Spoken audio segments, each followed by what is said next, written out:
Hey there, everyone, and welcome to another episode of 50 Shades in Grey, where I am joined by the beautiful Janey. Hello, darling. Hi, Elliot. How are you? I'm not too bad. I'm not too bad. So, you're actually at home, which is unusual for you guys. Steady. Yeah. Yes, I am. I am well and truly at home in sunny West Sussex. Yes, not abroad at the moment. No. I know everyone thinks we always are, but we're not, honestly. Well, you are away quite. You're away, but good luck to you. Yeah, I've been away more in the past year than I have in my whole of my life. So yeah. Oh, Yeah. that's great. Well, I know, like since the show, that your life has changed quite a lot. But what I wanted to focus on today was just talking about your life before the show, because obviously people have seen and watched that. But like you said before we came on, like we all actually had lives before the show. So, Yes. so what was you doing Yeah. before the show? Yeah, we do. Tell everyone what you're doing. Well, obviously I was single. So yeah, single mum to William, who is just about to turn 21. It's been myself and him for a long time. And probably a lot of single parents, it's a bit of a juggling act. So I have always been a singer, and I decided that it would be a good idea to throw myself more into singing. One of the main reasons would be so I could sing at weekends and be with William in the week, because in my head I could earn more doing that. And then that would like balance it out, and I could do the school run and things like that. But then, as life goes, sometimes that's not enough and what have you. So you've got mum here and then singing on this one. I thought, no, I need to do more. I've always been a massive fan of upcycling furniture. Used to dabble a bit in antiques and things. Started doing it at home, and then it literally just took off. And I've had my own upcycling business for about 10, 12 years, maybe. Yeah, so that's what I did before this. I've also had other jobs as well, but predominantly it was singing and upcycling, which I absolutely love because both are very creative. I'm my own boss, and it meant that if I needed to be at a school play or all of these things, I just work extra hard, meaning that I could get the Friday off or whatever. So yeah, that's basically what I did, and I still do a bit of both now. So with the singing, was that like the sort of the pub club circuit around you, or did that go beyond that? Yeah, it was. Okay, I'll go right back. So when I was about 15, I joined a band and I did backing vocals, and I was in the pub singing. Well, I don't think many people knew I was. So I did backing vocals then, and then I got asked to do more lead stuff, and this is just like pub bands. And then I thought I'm going to enter a karaoke. And my mum and dad didn't really know that I could sing that well. I was quite shy, believe it or not. And then I entered a karaoke competition locally, and I actually won it, and I won a holiday to the Algarve, which was Wow. amazing. And then word got out and stuff. And then I was in an ABBA tribute show. And then I went to Tenerife for a year and sang around the island. And then I joined a 70s theatre show, which I sort of helped create. And basically that went around all the theatres in the country. Did a couple of cruises with it, but it was quite a big deal. And we used to sell out theatres up and down the country. And yeah, I used to host it alongside a male singer as well. It was a full live show. And that's, people think on Instagram, so why do you call yourself Janey Bombshell? And people think it's because I went into my mummy or dad as a bombshell. It's nothing to do with that. It's because I was in a 70s show, and that was my stage name. It was just a character name almost. So yeah, that's what I did. And it was a wonderful thing to do. And yeah, I was best thing I ever did. Like that kind of show was wonderful. So yeah, and I've written my own album as well in the past. I've done quite a lot of stuff with music. So not many people know that, and I think people think, oh, she's been on My Mummy or Dad, and now she thinks she's a singer. It's like, no, Yeah. I've been doing it for 32 years or something. So did you ever get, Yeah. so in terms of sort of audience sizes, what was the biggest sort of crowd you sang to and sang in front of? I think like theatre-wise, probably 1,000. It sold out in a theatre, and considering it was a show that we created ourselves, it was quite a big deal. It's a hard game to crack. It's really tough. You have to do the marketing for the show, get yourself on the radio to promote the show. I had my own costumes designed, absolutely everything. There's so much work that goes into it. But yeah, our local theatre in Horsham, we used to sell that out every year. But yeah, that sort of thing, really. So Loads of different things, but it was brilliant.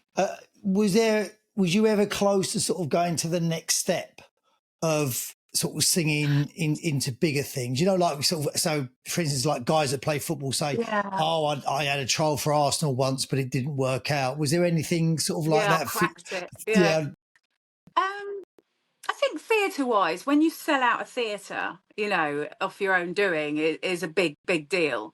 But when it's a show that's like tribute based, if you see what I mean. So I used to sing Karen Carpenter, Susie Quatro, Olivia Newton-John, Donna Summer. I'd sing all of these things, but you can only take it so far sometimes. My dream would have to have had that show in the West End. But I think there's a problem with like PRS and copyright, because there's so many different artists involved in the 70s. But I was, really ambitious with it. And I thought, we just had such good feedback. Everyone loved it. So it never went to like anything like that. But as far as the circuit was concerned, it was definitely a good show. Because that was probably quite an original concept at the time as well, because there seems to be so many tribute bands around now, and I don't think sort of then there was so many, was there? No. As far as the 70s go, probably not. No. I think it was the only one of its kind at the time.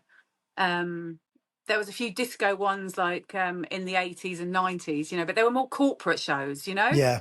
And there was more money around then. So the corporate market was always really big. But for me and the other guys in the band, it was about people paying to come and see a show. They've chosen to be there. They sit down and they watch it. You're just not in the background in some, corporate event where no one really cares, So it was a very personal thing.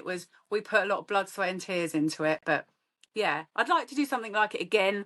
But yeah, we shall see. So how about now? Have you started singing again now? Because I guess, did that sort of tail off once you had William, or was you sort of could only do it at the weekends as well?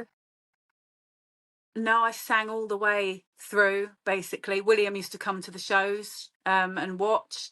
I'd say I did it, I think the most was probably from when he was around, like, I don't know, 8 to 15, that sort of age. Yeah. That's when it was going for it. But yeah, no, it was just, I've taken a step back in the past year. Obviously, I've met Roger. Things have changed slightly in that way. But it's very important to me to not lose that part of myself. Not singing has nothing to do with meeting Roger. It was purely, I lost quite a lot of confidence. And I just needed to step away from it for a while. I think you can get exhausted as well from doing something like that, and you need a bit of a change. So, I think my confidence got knocked. Being menopausal, Elliot, we talk about that a lot as women. Was that before the show, before going into the show? Because you came, Yeah, I'd come away from it before the show, yeah. I knew, obviously, I know a lot of people didn't see that, but like me and you had a date, which I loved when you came in. It's ridiculous. It was the most painful date I've ever had. But for me, it was really nice because I knew that you was really, really nervous. I'd obviously already made a connection with Sharon. So it was probably a really safe bet just to sort of get to laugh. Just to laugh and get to know someone. So what happened is me and Janey went for a massage, which was, it was ridiculous, wasn't it? Because they were trying to get these girls to get their thumbs in and really hurt us to get a reaction. We're trying to have a conversation whilst being face down. And then, but the girl just kept plugging her business, didn't she? And we couldn't get a word in. Yeah, that's exactly right. I mean, yeah, it was very amusing, but yeah. No, it was good fun. But you're right. Yeah, these girls were just oh, and this is my business. Yeah.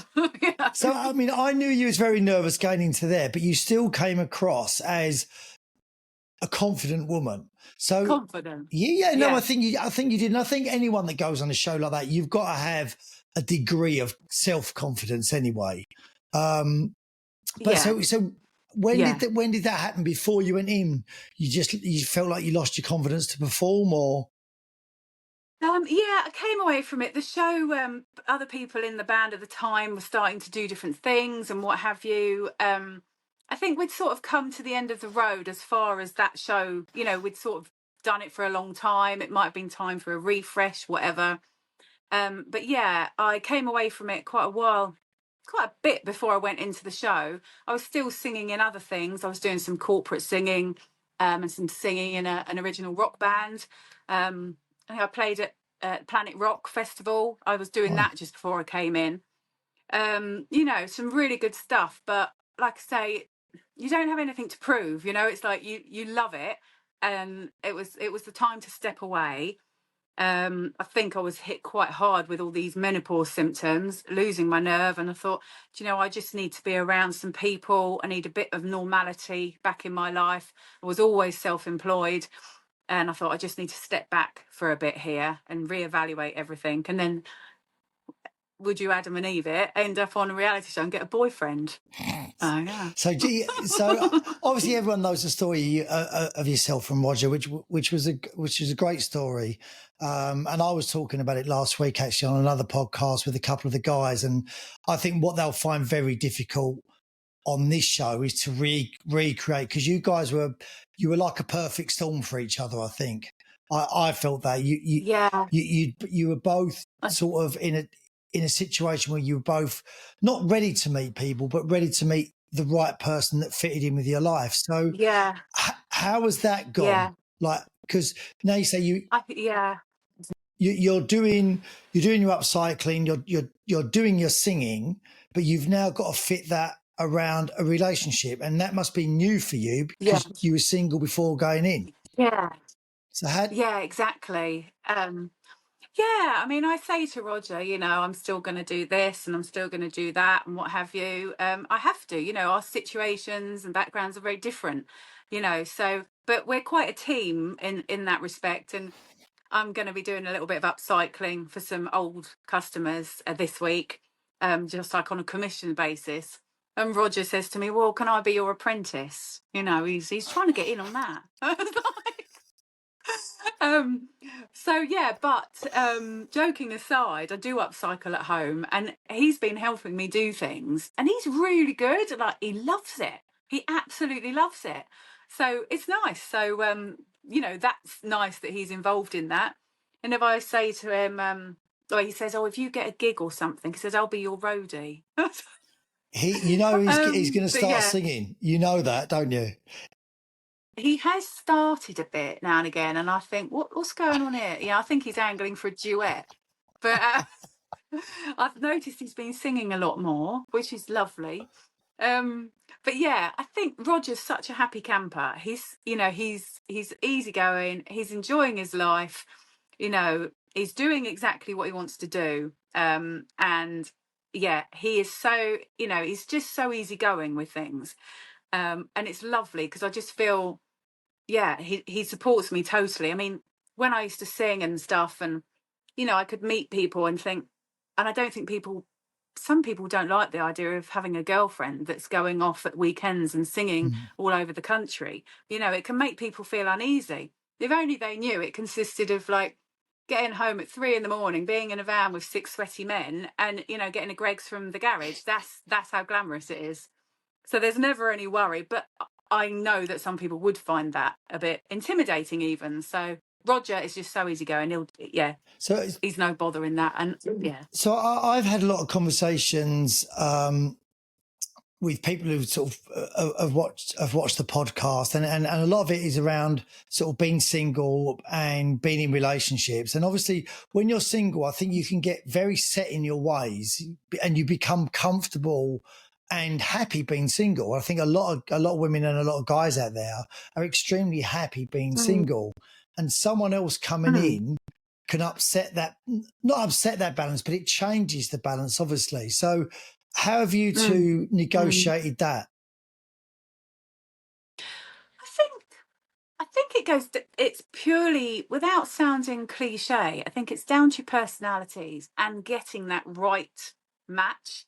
You know, because if I don't know if Roger's like, well, I want to do this and I want to do that, and and we were both like fighting in different directions, it just wouldn't Yeah. work. So you have to bend quite a lot, but you have to want to bend, and that's the difference. So I'm going to be going up to his for a week next week, because he hits the big 6-0. So Wow. yeah, Roger's 60 soon. So I'm going to be going up there for a week, and as a self-employed person, you just have to factor it in. It's just the way it is. So some people say, well, I'm not going to come, because I've got to do this. But you think, well, of course you're going to go. It's a 60th. So you have to want, I think, to make it really work. Deep down, I think that is exactly what it is. You have to really want it. Yeah, I think I've experienced that before. I think I've sometimes, I know myself, probably had a reluctance to change, and I think other people find that as well. So Yeah, totally.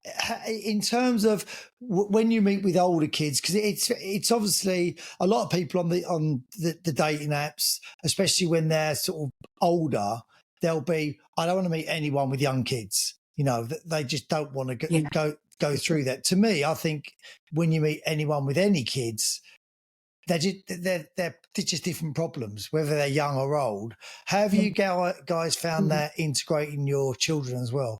Or you're old, I mean, they're older now. Yeah, exactly. Well, yeah, they're adults, aren't they? Jess is 30. I think Alex is 27, his middle daughter, and Ben, his son, is 23. William's about to turn 21. So they're very much at that different stage. I think it's just about working with everyone and explaining things and just getting everyone to come together. And yeah, I don't know. I think it's a lot easier with older ones. I think with younger ones, it could be a lot more difficult, couldn't it? Yeah, I think I've always found it's not probably, but you just need a different understanding, because you know that people are going to cancel on you last minute and they can't avoid that. And I think some people find that they'll find it frustrating after a while, but they're the sort of things that happen Mm. in relationships. Yeah, and I think it's tricky for people as well, especially with younger children dating, because they don't want to introduce everyone, do they, to their kids? Yeah. It's quite a balancing act, isn't it? It's hard. Yeah. I mean, did you do much online dating before, like before sort of in the Yeah, COVID time? What was your sort of view on that? I've been on quite a few dating apps in the past. Sort of go on them, come off them, go back on again, come off. I think sometimes it can be a very positive experience, and I'm quite pro it as far as getting yourself out there. Yeah. I think that's what they're there for. Um, I've met some lovely people offline. Some really, really lovely people. They obviously weren't right, or we weren't right for each other one way or another. But there's some lovely people out there to meet, and I think for some people it's a very good way to just get their uh, toe back in the water and get a little bit of confidence. I mean, it can be brutal as well, so you need Yeah. to be prepared for that. But I think it's a tool to be used, and as long as you're careful, then it's okay. But yeah, I think I went on all the favourites, if you know what I mean. And yeah, I'll be honest, I just got sick of it. Sick of it after a while. Yeah. So I think it's a fair the short. old-fashioned way is always the best. But Yeah. pardon? I think, and I've had the same thing, sort of, and it has been mostly women asking for sort of advice. And I've always quick to say, look, I can give you my opinion, but I can't give you advice. It could, because something suits people in a different way, I think. But I think it Mm, provides opportunity, because a lot of people, as they get older, yeah. the opportunity to actually go out and be in places where you can meet people is quite few and far Yeah. between. Very. I mean, if you went, I live in a village, if you were just single and looking to meet someone or something, 9 times out of 10, those people standing there are married, Yeah. you know. That's how it is. And you don't know if someone's interested. It's just not like that when, it's just not as easy. So in an ideal world, it's nice to be introduced via a friend, something like that. But I've always said to people, you just have to get yourself out there, at this thing. If you really do want to meet someone, yeah, you just have to get on with it, I think, don't you? Yeah, no, What about you, Elliot? Are you on the dating apps at the moment? no, I won't do the dating apps again. I did. I think I said this to you when we was in No. there. No, I did them before we went in. And I'd probably stopped about a year and a half before we went in. Right. And I was seeing someone off of them, and that finished sort of a short time before I actually went into the house. And again, All right. they were lovely people, but just, I don't know, you just don't feel that right connection. And I think as you get older, and I think that's the hardest thing. And again, we were talking about this at the weekend, was that once you know how you want to feel, you want that again. And you don't want to settle for less than that. So once you No. experience being sort of, from your own point of view, being in love with someone, you don't want to just think they're really nice or they're a really great person, because they'll do. yeah, No, it's better to be on your own than have that. exactly. Yeah. And then I think that's why I've spent so long on my own, is because you don't want that. But again, same as you, my experience of dating apps, I've had some negative ones, but I've met some great people. I just wasn't right for them, or they wasn't right for me. But most of the time we've sort of parted on amicable terms most of the time.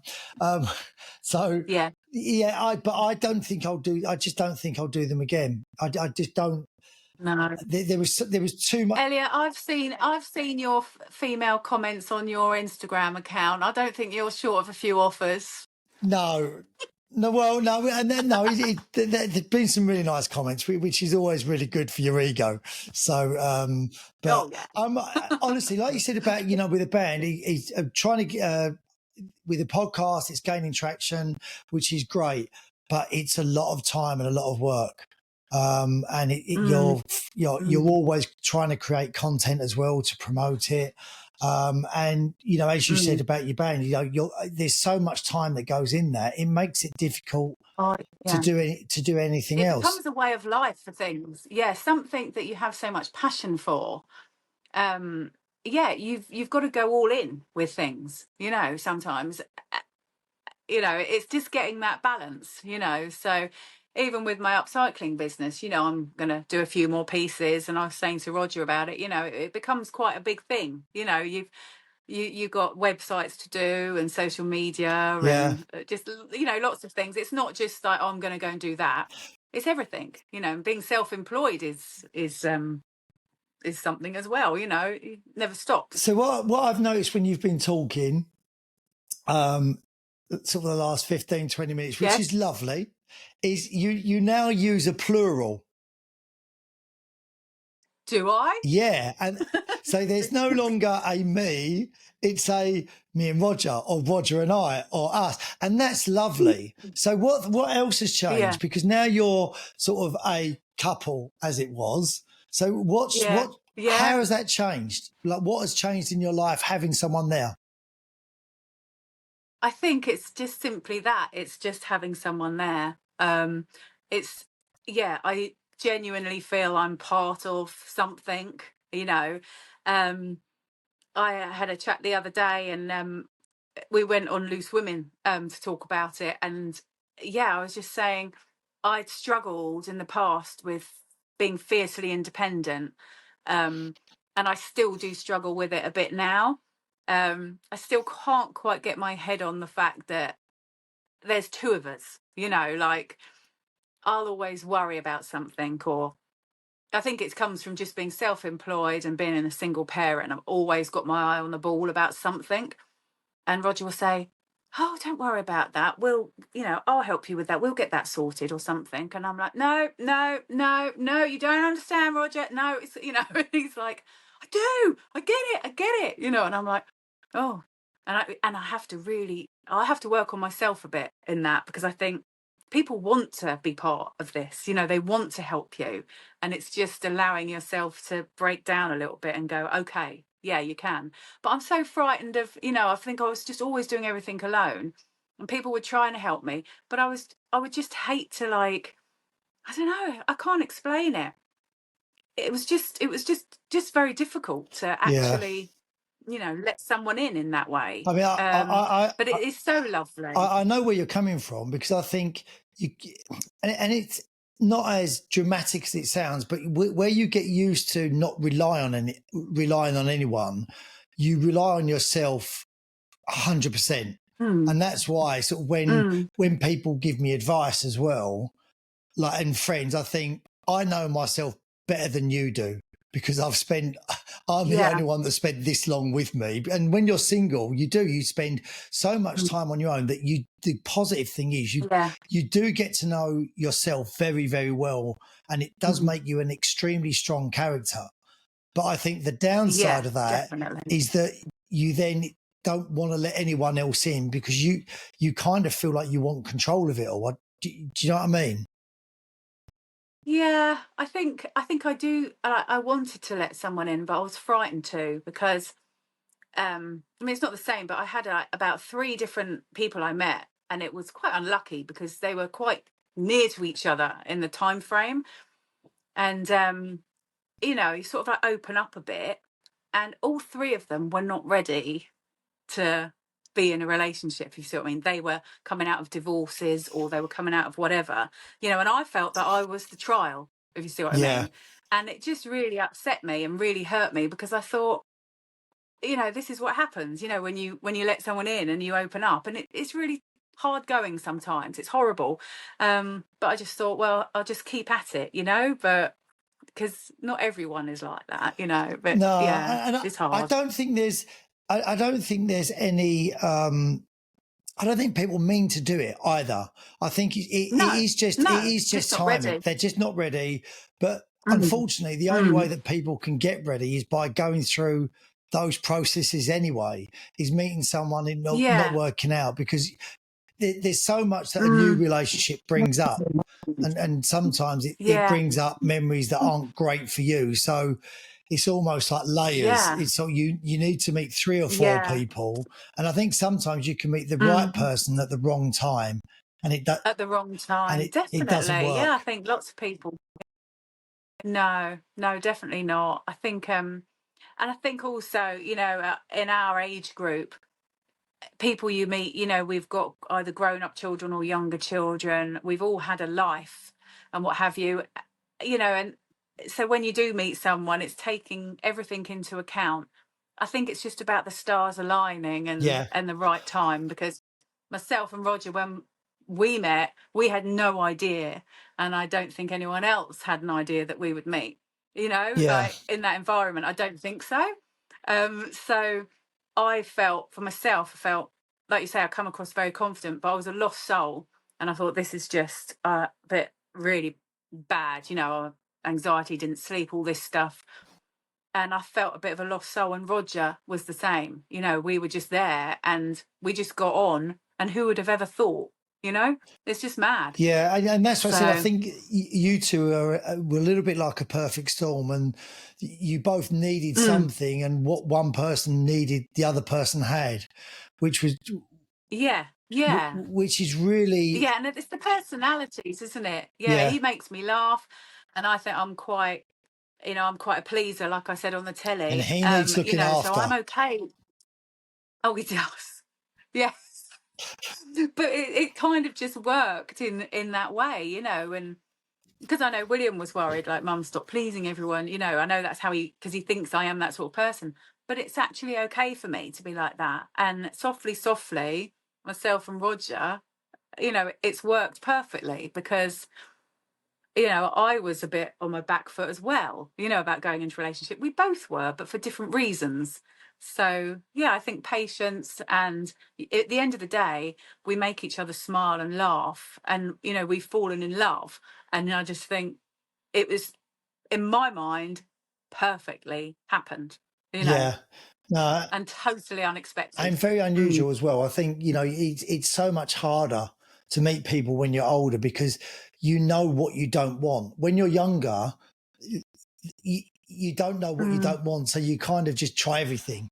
And like the older You you, experiment, exactly. yeah, which is brilliant because there's a naivety to it, and you sort of just go into things and stay with them for a while, and then go on to something else. But when you're older, I think you've got more concept of time, and it's like Yeah. I haven't got time. And this is what I find with my friends that are in relationships, and I don't know if you found this, is that especially probably like the wives from or girlfriends of all of my friends are like, or they were before, oh, you're seeing someone else. Oh, you've always got someone else. Like, and it's not that, it's Yeah. that you meet people, No. you want to see what they're like Going on around your friends. dates. So you go on a date, Mm. you might take them out, and then you both realize very quickly, because you both know what you do and don't want, that you're not right for each Mm. other. Mm. So you have the conversations, look, I don't Mm. feel this. And they're like, no, great, I don't feel it. So you go, and then you meet someone else because, that's how it Yeah. works. But in other people's eyes, they're like, you're always with different people. That's why you're not settling down. It's like, Yeah. it's not that. It's Yeah. you're not settling down No, it's not. because you don't want to settle and you know what you want.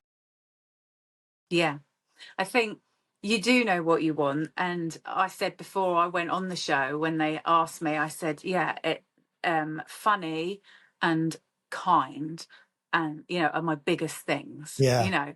And I said to someone the other day, I said, Brad Pitt, he could, walk in any minute, as they do. And but if I didn't find him funny and he wasn't very kind, I wouldn't be interested. It's I just the would way have, it I is. would So have, Roger is those I two. would have fought you for Brad Pitt if he'd have walked in. Let me tell you now, Yeah, I think Roger would as well. Yeah. I'd be at the front of that queue. Yeah, exactly. But yeah, I think you do know what you want, and you think you could have been out with the best looking person in the world, but if it's not going on and there's little things you think, no, that's not right for me, then it's just not going to work, is it? So No. yeah, So it's all about a bit of understanding. so lastly, because the time's gone really quick. But lastly, it's that time of year when a lot of people, women, guys, their children are going off to university, and they then suddenly might find themselves. And most of the time, it is women that raise the kids. Like I would say, unfortunately, it depends on the situations, obviously, Yeah. and the children leave, and then it's like the husbands are still going to work or the wives are still going to work, and then it's like this, what's my role now? Did you experience that? And Mm. what advice would you give for someone that is Mm. sort of probably looking at that, Yeah. especially at an age where, like you said already, you're going into premenopause and then menopause, and you're anxious Mm. anyway. What advice would you give to people for that? Mm. Yeah, I experienced the big empty nest thing when William left for university, and it was horrendous. I didn't expect it to hit me as hard as it did. I just couldn't stop crying. It went on for ages. And this isn't really advice for someone else, but I was alone, I was. And I thought, I don't want to be on my own. I need more. Do you know what I Yeah, mean? I've got so much love to give. And I was ready. And I think it can take a wake up call like that for myself. And I just thought, no, I've got so much to give. And life's short, so that's, yeah, ended up on that show. But I think your friends are exceptionally important. I think you have to get yourself out. The worst thing you can do is sit and, alone and overthink, because I used to be a shocker for overthinking. But yeah, it's just little reminders, just to have a lot of self-care. And, if they have left home, you can put yourself first sometimes, they've gone to university or whatever. So it could be a time to reinvent yourself and think, I'm going to try this, and it could be a chance for new things to happen. so It doesn't all have to be that. so was it just, was it the aspect of just suddenly having time that was empty, or was it actually missing William? It was, missing William, but I think I just felt so very alone. Yeah. Because he was always in the house, Yeah, there's just always someone there. Um, so I think that was hard. And I think also, you know, I don't know, being female, when I used to sing, I used to get home very late at night, you know, security, things like that. It was just, yeah, I didn't want to be on my own. And I genuinely just thought, I just want to meet someone, you know. I always dreamt of being married one day. Um, you know, I always did. And it just never happened. So, yeah, I think when William left, it was just, yeah, I think it was just, it did leave a big gap, you know. But Elliot, he's back now. And honestly, he can nick off again if he wants for another 3 years. So the food But yeah, bill's gone up and the washing's gone through the roof. it's just yeah. I mean, it's actually quite funny, you know. But yeah, no, he's back, finding his way in the world and what have you. So yeah, but it is wonderful. But I think it's just when they go, you lose that. Yeah, your life just changes. You know, your every day is just suddenly not there. You know, so it's a lot to come to terms with. But yeah, I think, you know, if I could let anyone know, I'd say, you know, you've just got to keep yourself active. Maybe, you know, reinvent yourself a bit. Go and do something new and what have you. Because just because you're middle aged or something, you know, you just don't know, do you? Don't know what's around the corner. Yeah, and I think you're testament to that. You just never know what's going to happen. No. Well, listen, Diane, thank you so much for joining me. It's been a pleasure talking to you. No, you're welcome. I don't want to keep you too long because I am aware that Roger is downstairs and me and you are alone in the bedroom together. So I know. Don't tell him, Elliot. No, he's Roger's made Cosmopolitan. We've just been sitting out in the garden. That's why I'm so hot. Why I just quickly came up to do this. But yeah, he's made a Cosmopolitan. After seeing you make a cup of tea in the house, I can guarantee there's going to be a lot of mess. So someone's going to need to clean that up. But listen, thank you again for joining. Yeah, no comment. Thank you, everyone, for joining. Thank you, Elliot. It's lovely to see you. Love to see you. Thank you for joining 50 Shades in Grey. Make sure you subscribe. I'll put all Janey's details on here already, and you can see what her and Roger are up to, which is most of the time they're abroad, to be perfectly honest, but good for them. So we'll catch up and we'll see you soon. Bye-bye.